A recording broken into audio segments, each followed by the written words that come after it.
Good morning students of class 7. Today we are going to discuss about the two topics, that is drafting committee and birth of Indian Republic. Okay, we all know that the constitution was made by a body that was the Constituent Assembly. Yes, and in Constituent Assembly there were many different committees.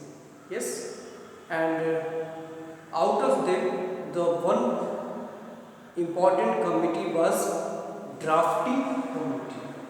Yes, and the chairman, the head of drafting committee was B.R. Ambedkar, and there were 8 members in that committee. Okay, so B.R. Ambedkar was the head of the drafting committee, and there were other persons who also helped in drafting the constitution. Before discussing this, that what it did, why this committee was made, we would like to discuss about B.R. Ambedkar, who is also called the father of our Indian Constitution. Yes, dear students, actually B.R. Ambedkar, Dr. B.R. Ambedkar was the architect of the Indian Constitution. Yes, he was a great scholar, he was a great social reformer. He attacked on the practice of untouchability. Yes, he also raised his voice for the upliftment of women. Yes, and his thoughts on individual freedom have had a great influence on the people of India. Yes, he was also a Dalit. He was also untouchable. He took born in Mahar caste. Okay, in Madhya Pradesh. So he was, and Mahar caste, it was considered as a of lower caste, a scheduled caste. So we can say B.R. Ambedkar was a Dalit, he belonged to a scheduled caste. And at that time we know that untouchability practice was going on in our country, and the upper classes people, they kept distance with the lower classes people. Yes, and B.R. Ambedkar faced in his childhood very difficulty, discrimination. He felt, we can say, very such kind of practices which we cannot say that a human can tolerate, any human can tolerate. We all know that how we discriminate with the lower caste people. Yes, so he belonged to a Dalit, so that's why he also faced those problems in his early childhood. Yes, and the experience that he got of untouchability, actually we can say it made him the father of Indian Constitution. Yes, the experience that he got due to the caste system in India, he was just inspired to end such kind of bad human practice. Okay, He we all know that he studied the law subject and he became a lawyer. Yes, he also became doctorate of political science. Yes, so he was a learned people. Despite all these problems that he faced, he never lose his courage. Okay, sometimes when we face problems we become stronger. So whatever the challenges he faced uh, due to his born in Dalit family, he became stronger and he decided that he will end such kind of bad practices in the country. Yes, and that's why he just read and become a lawyer. Yes, and in the childhood he faced discrimination, that the lower caste people at that time were not allowed to sit with the children of upper castes. Yes, even they were not allowed to enter in the classroom. Yes, they cannot sit, they could not sit with the upper caste children. Yes, whenever they felt thirsty, the peon of the school poured water from a distance, and with a cupped hand they used to take water. Yes, and suppose if on any particular day if there is no peon in the school, and on that day they could not even drink water. Yes, so by this we can just understand that how inhuman practice is the untouchability. And with great difficulties he just completed his learnings, and he just received higher degrees. Yes, he became a lawyer, and the topic that we are discussing today, that he also became the head, the chairman of the drafting committee, and we all know that he is called the father of the constitution. Yes, and when the constitution was made, we all know that untouchability practice was made illegal. So now in independent country of India, when our country became independent republic, when constitution came into force, such practice was just ended, and the credit definitely goes to Dr. B.R. Ambedkar. We also call him Baba Saheb Ambedkar. Yes, and he became the first law minister of independent India. Yes, and he was also awarded Bharat Ratna in 1990 after his death. Yes, so how a person, how a child who took born in lower caste, and how he raised himself, this is the story of B.R. Ambedkar. Yes, so by this story we can just understand, we can just learn that we should never just give up. We should always face the challenges.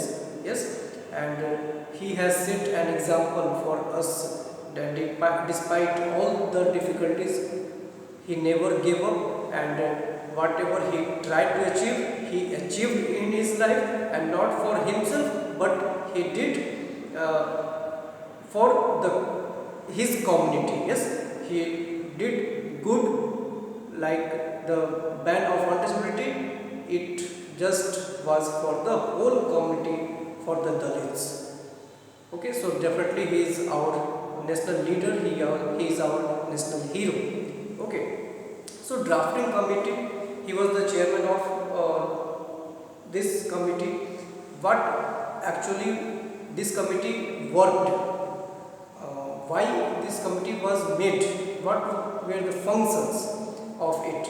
So we all know that there were several other committees, and many suggestions, advices were given by all the members of the Constituent Assembly, by all the different committees of the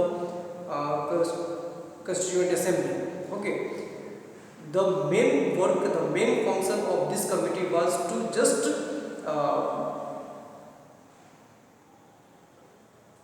add some of the good things and to delete the bad things. Yes, so what different things were said, okay, by the members of the Constituent Assembly, but all cannot be just entered in the Constitution. So it was the B.R. Ambedkar who actually decided that what should be implemented and what should not be implemented. Okay, what should be added and what should be deleted. So the present form of Indian Constitution that we can see, and we can also say that it is the most balanced constitution of the world. So all the credit goes to the B.R. Ambedkar, to the drafting committee, which actually gave the final say to the Indian Constitution. Yes, and we all know that there were many discussions, many round of discussions. After that, the Constitution came into existence. Yes, clause by clause, the discussion was conducted, and whatever the bad provisions were there, they were just eliminated out. What were the good things, they were added. Yes, so in this way, by 26 November 1949, the chairman of Constituent Assembly just signed over the document that was presented by the drafting committee, that was presented by the B.R. Ambedkar. So we had adopted our constitution, made by the finalized by the drafting committee. Yes, we have adopted on 26 November 1949, and we all know that on 26 January 1950 it came into existence. Yes, and it is also given that 6.4 crore rupees were just spent in those days to make our constitution, and nearly 3 years, 2 years 11 months and 18 days, so almost 3 years it took for its completion. So by this we can just understand that how many sitting sessions were conducted to finalize, to give a final touch to the constitution. Yes, we have just considered all the things. We have just considered that all the sections of the society, their interest should be covered. Yes, and that's why we have faith today in our constitution, because it has included the interest of every section of the society. Yes, no one can be just ignored by the constitution. So we can say the and the debate, the discussion for the making of constitution was open for public also. Yes, we all know that the Provincial Legislative Council, the members of Provincial Legislative Council actually elected the members of Constituent Assembly, but the public can also could also participate in the discussions. Yes, and they participated, they also gave their advice, and by just by just listening to the concerns of all the people of the India, our constitution has been finalized. Yes, so in this way we have discussed, and we all know that our constitution is the most balanced constitution, because we have taken very good features of the constitution from the constitution of other countries like USA, Russia, Canada, Australia, Ireland, South Africa, and we have taken the good things from the constitution of these countries and we just incorporated these features into our own Indian constitution. So that's why it is the most balanced and we can say the best one in the world. Yes. So this was the role of the drafting committee. Once again I am saying that it gave the final touch. Whatever the things are in the constitution were just finalized by the drafting committee. Yes, many things were said, but what things has to be implemented, has to be written, it was decided by drafting committee. The head of drafting committee was B.R. Ambedkar, so the credit goes to this committee, the head of this committee, B.R. Ambedkar. Okay, now birth of Indian Republic. We all know that on 26 January 1950, our constitution came into existence. Yes, on this date, our constitution just begins, we can say. So on this day, our country became a republic. Yes. So what is republic? Republic is that country whose the head, if he is an elected person, that country is called a republic. Our country is a republic because our country's head is president and our president is an elected representative. Yes, he is elected not directly by the people, but he is elected indirectly. Okay, so directly or indirectly it does not matter. The matter here is that the head of our country is an elected person. Yes, so that's why our country is called a republic. Yes, and on 26 January 1950 we choose this date. Why? Because in 1929 in Lahore, in the annual session of Congress, it was decided that on 26 January 1930, okay, the Congress would celebrate Purn Swaraj Day, complete Independence Day, and from 26 January 1930 till 1947, we continued the celebration of Purn Swaraj Day.